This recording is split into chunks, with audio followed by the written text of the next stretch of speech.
नहमदहू व नुसल्ली अला रसूलिहिल करीम अम्मा बाद अऊज़ु बिल्लाहि मिनश शैतानिर रजीम बिस्मिल्लाहिर रहमानिर रहीम।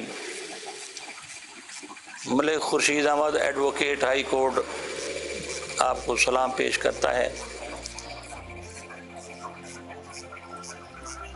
एक टॉपिक आम तौर पर गर्दिश करता है या वो लोग जो मुलाज़मीन हैं वो परेशान रहते हैं कि क्या किया जाए जब उनका बॉस उनको बग़ैर किसी रीज़न के, बग़ैर किसी वजह के कहे कि आप फारिग हैं। तो इस बारे में क्या रहनुमाई होगी, उस पर मुख्तसरन गुफ्तगू करते हैं। जब भी कोई शख्स सर्विस में आता है, चाहे वो सरकारी हो चाहे प्राइवेट, या वो किसी कंपनी में आता है, पब्लिक कंपनी हो या प्राइवेट कंपनी हो, तो उसके रूल्स रेगुलेशन होते हैं। उन रूल रेगुलेशन को जाने बगैर आपको वो अपॉइंटमेंट लेटर देते हैं और साथ एक फार्मा लेटर भी होता है जिसके अंदर आपके ड्यूटी आवर्स क्या होंगे, आपकी सैलरी क्या होगी, आपकी अच्छी कारकर्दगी पर बोनस मिलेगा या नहीं, और फिर कैजुअल लीव कितनी होंगी, medical leave, earn leave, leave without pay, ये सारा निज़ाम आपको पता होता है। और वो जब आपसे दस्तखत लेते हैं तो आपको ये सारी चीज़ें जानना होती हैं कि मैं इस इदारे में भर्ती हुआ हूँ या मेरी मुलाजमत हुई है, तो मेरी राइट्स और ड्यूटीज़ क्या होंगी। यही राइट्स और ड्यूटीज़ जो है वो तयन करती हैं किसी के सैलरी, पनिशमेंट वगैरह वगैरह।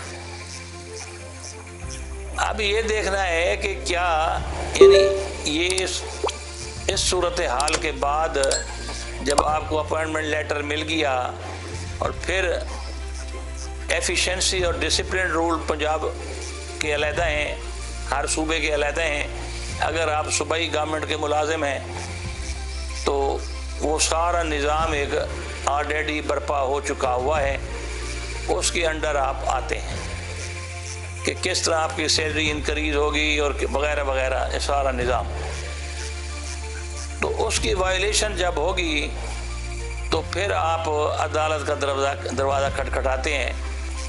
एनआरसी हो गया, सर्विस ट्रिब्यूनल हो गया, लेबर कोर्ट हो गई, उसमें आप वो दरवाज़ा खटखटाते हैं कि जनाब मेरे टर्म्स एंड कंडीशंस ये थी। उसके तहत वो फिर दूसरी पार्टी को बुलाते हैं और फिर वो सुनते हैं जो भी सूरत हाल है।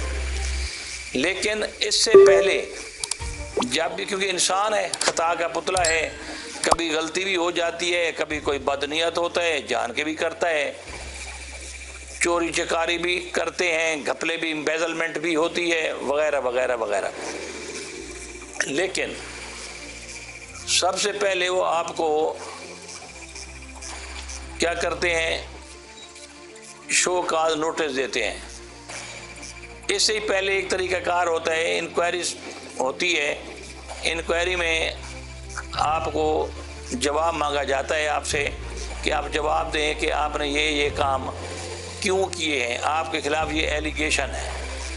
वो एलिगेशन जब आपको दिए जाते हैं तो आप उनका इन राइटिंग जवाब देते हैं कि ये मेरे खिलाफ किसी ने ये गलतकारी की है और मेरी उनसे पर्सनल गरज है, मैंने उनका ये काम नहीं माना था तो उन्होंने मुझे इसे फंसाने की कोशिश की है। आप अपना जवाब देंगे। इंक्वायरी अफसर फिर मुकर्रर होता है, वो पूरी छांट फटक के बाद देता है निज़ाम सारा कि ये जनाब कैसे हुआ। फिर अगर वो एलिगेशंस जो हैं वो वाकई प्रूव हो जाएं तो फिर इदारा जो है वो आपको शो काज नोटिस देता है, जिसको उर्दू में इजहार वजूह कहते हैं। शो काज नोटिस में वो यूँ समझ लें कि आखिरी वार्निंग होती है कि अगर आप इसको एक्सप्लेनेशन जो आपसे पहले हुई थी और ये शो काज नोटिस का जवाब अगर एज पर लॉ और उनके रूल्स रेगुलेशन के मुताबिक ना हुआ तो फिर आप तैयार रहें कि आपको सर्विस से टर्मिनेट किया जा सकता है। तो शो काज नोटिस तो फिर उसके अंदर लिखा होता है कि आपको 7 दिन दिए जाएंगे, आप अपनी ये तैयारी करके फिर आप पर्सनल हेयरिंग के लिए भी, क्योंकि तहरीर में एम्बिग्यूटी भी हो सकती है, मसाइल भी होते हैं, कुछ वो चीज़ें जो आपके दिमाग में कुछ हैं और जो सुनने वाला है उसके दिमाग में कुछ हैं, तो रिटन मटेरियल जो होता है वो उसमें भी एम्बिग्यूटी पैदा हो सकती है।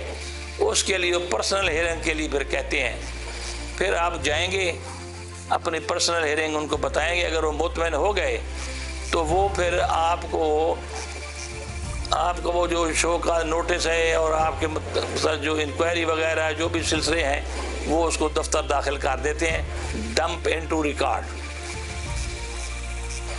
अगर वो सारी चीज़ें ऐसी हों कि जो इस किस्म का मिसकंडक्ट हो जो वाज़े तौर पर आपके खिलाफ एक चीज़ खड़ी है जो आप उसको एक्सप्लेन नहीं कर पा रहे, मिसाल तौर कोई पैसों का घपला था और वो अमाउंट आपके अकाउंट में भी गई और उसके आपके पास एक्सप्लेनेशन भी कोई नहीं है, तो each and everything is complete. अब वो क्योंकि कंप्लीट है उसकी रिबटल आप नहीं दे सकते, उसको रिफ्यूट नहीं कर सकते, तो वो जो महकमा है वो पहले तो सस्पेंड कर देते हैं ना, उसके बाद टर्मिनेट कर दें, डिसमिस कर दें, बाज़ का फिर डिस्चार्ज, ये सारी टर्मिनोलॉजी फिर वो यूज़ होती हैं। वो जितनी भी सीरियनिटी होती है, सीरियसनेस होगी, जो आपके खिलाफ मसाइल हैं एलिगेशन से, जो आपने जो आपके खिलाफ मसले थे वो अगर प्रूव हो गए तो फिर महकमा आपको उसके मुताबिक पनिश करेगा।